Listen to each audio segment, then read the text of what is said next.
Medical కాలేజీలని PPP విధానంలో ప్రైవేటీకరించడాన్ని వ్యతిరేకిస్తూ గతంలో చేపట్టిన ఆందోళన సందర్భంగా బ్యారికేడ్లను తోసుకుంటూ వెళ్లిన ఘటనకి సంబంధించి అప్పట్లోనే అంబటిపై కేసు నమోదైంది. ఈ కేసుని పట్టాభిపురం పోలీస్ స్టేషన్లో నమోదు చేసిన పోలీసులు తాజాగా పీటీ వారెంట్ని కోర్టులో దాఖలు చేశారు. ఈ నెల 11వ తేదీలోపు అంబటి రాంబాబుని కోర్టులో హాజరుపరచాలని కోర్టు ఆదేశించింది. అంబటిని రేపు కోర్టులో ప్రవేశపెట్టే అవకాశం ఉంది. మరోవైపు అంబటి రాంబాబు దాఖలు చేసిన బెయిల్ పిటిషన్తో పాటు కస్టడీ పిటిషన్లపై రేపు మొబైల్ కోర్టు తీర్పు వెల్లడించనుంది.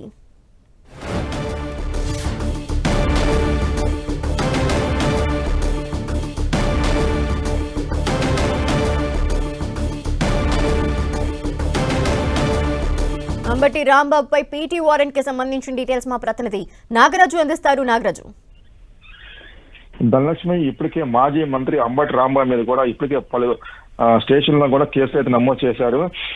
ఇప్పటికే మెడికల్ కాలేజ్ పీపీపీ మోడల్ కూడా వ్యతిరేకిస్తూ చేపట్టిన ఆందోళనలో భాగంగా బారికేడ్లను తోసుకుంటూ వెళ్లారని, పోలీసులకు విధులకు ఆటం కలిగించారని చెప్పేసి కూడా అంబటిపై కూడా అప్పటికే పట్టాపురం పోలీసులు కూడా కేసు నమోదు చేశారు. దీనిపై కూడా ఇప్పటికే అంబటి రాంబాబు మీద కూడా పీటీ వారెంట్ కూడా దాఖలు చేసిన పరిస్థితి ఉంది. దీనికి ఈ లోపు కూడా ఆ కోర్టు కూడా ఈ లోపు 11 లోపు కూడా ఈ నెల 11వ తారీఖు లోపు కూడా కోర్టులో అంబటిని హాజరుపరచాలని చెప్పేసి కూడా ఆదేశాలు జారీ చేసింది. దీనిపై అంబటి రాంబాబుని రేపుని రాజమండ్రి సెంట్రల్ జైలు నుంచి కూడా గుంటూరు కోర్టులో హాజరుపరిచే అవకాశం అయితే ఉంది. మరోవైపు అంబటి రాంబాబుకు సంబంధించినటువంటి ఏదైతే చంద్రబాబును దూషించిన కేసులో కూడా నల్లపాడు పోలీసులు కస్టడీ పిటిషన్ ఇవ్వాలని చెప్పేసి కూడా దాఖలు చేసిన పిటిషన్ కూడా రేపు దానిపై కూడా తీర్పు వెళ్లించే అవకాశం అయితే ఉంది.